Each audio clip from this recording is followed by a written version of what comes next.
Sebelum kita memulai renungan pada pagi hari ini, mari kita berdoa. Tuhan Allah Bapa yang bertata di kerajaan surga, terima kasih Tuhan atas berkat-Mu pada hari ini.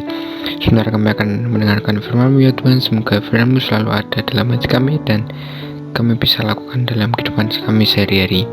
Terima kasih ya Tuhan, dalam nama Yesus Tuhan Yesus Kristus. Haleluya, amin. Suling 13 Juli 2022.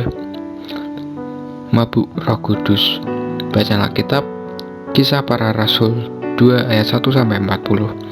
Tetapi orang lain menyindir, mereka sedang mabuk oleh anggur manis. Kisah Para Rasul 2 ayat 13. Pada hari ke-50 setelah Tuhan Yesus naik ke surga, terjadi peristiwa turunnya Roh Kudus. Murid-murid yang saat itu sedang berkumpul mengalami kepenuhan Roh Kudus. Dalam Kisah Para Rasul 2 mencatat peristiwa tersebut. Bahkan orang-orang yang ada pada saat itu mengira murid Yesus ini sedang mabuk anggur karena mereka berbicara tidak jelas. Mereka berbicara dalam bahasa-bahasa asing. Ada satu hal yang dapat kita mengerti melalui peristiwa Pentakosta tersebut, yaitu Roh Kudus membuat sesuatu yang tidak mungkin menjadi mungkin.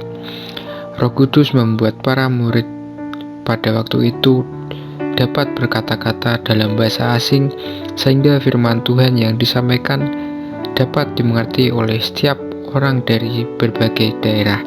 Misalnya, Petrus yang berasal dari Indonesia, saat itu dia berbicara menyampaikan Injil di hadapan banyak orang yang berasal dari berbagai negara.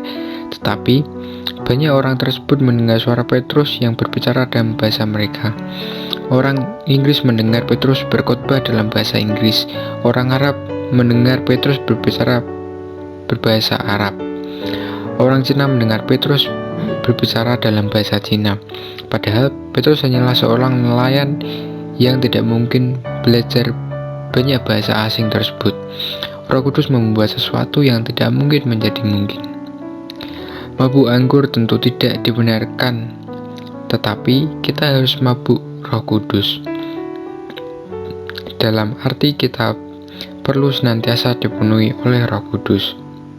Jika pada saat itu Roh Kudus dapat membuat murid-muridnya mampu memberitakan Injil kepada orang banyak, Roh Kudus yang sama juga akan menolong kita melakukan sesuatu berbagai pekerjaan Tuhan.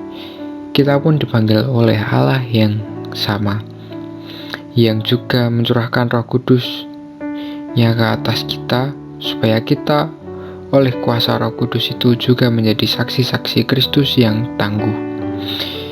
Jika kita tidak perlu khawatir dengan segala pergumulan kita, kekurangan kita maupun permasalahan yang ada di sekeliling kita, tetap bersandar kepada Allah dan pekat terhadap pimpinan Roh Kudus dan melakukan yang terbaik buat Tuhan. Amin.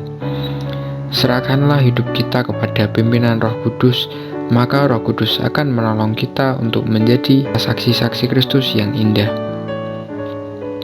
Pokok doa, berdoa untuk persiapan SIL 2022, guru-guru yang akan mengajar, para pendamping, juga murid-murid yang akan ikut SIL dari Indria sampai pemuda, agar dapat mendapat lawatan Tuhan dan sungguh-sungguh menyerahkan hidup bagi Tuhan. Sekian renungan pada pagi hari ini, Tuhan Yesus memberkati.